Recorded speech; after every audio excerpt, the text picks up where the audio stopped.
Soon as I put my hands on somebody in the street, I said, "Uh-oh, I need to step up my training. This is insane." Because anything they show you in the police academy is just basic, so they can mark a check box to say that you learned something. But right. So you've had a lot of experiences in New York in terms of like all of your martial arts experiences from New York, right?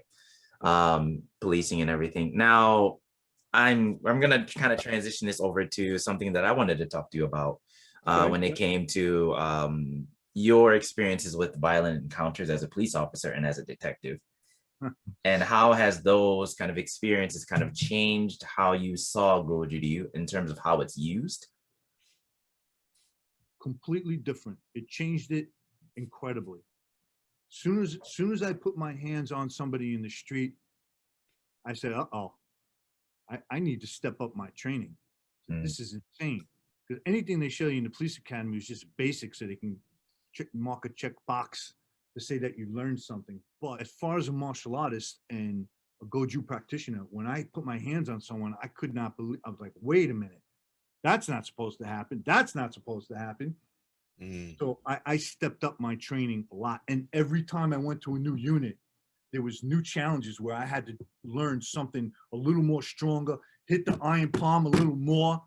You had to pull back. You can't, I mean, there was each situation that I was ever put in called for something completely different that, thank God, I was training, else I would have been dead.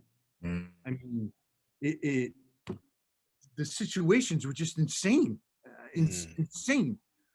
I mean, I'm trying to think of one, or I'm trying to think when I got my fourth dan Renchi, I was just going into narcotics. And I went into narcotics. I filled out that form and they said, "You're an undercover." I wanted to do narcotics, not as an undercover, but I embraced it.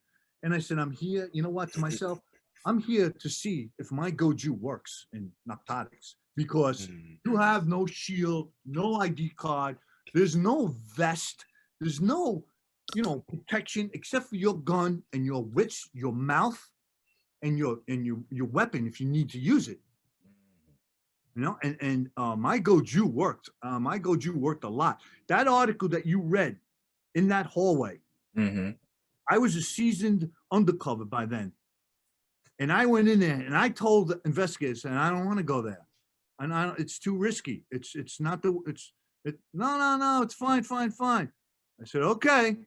And I went in, and that guy grabbed my gun, and that pregnant lady jumped on my back. All that undercover shit was out the window.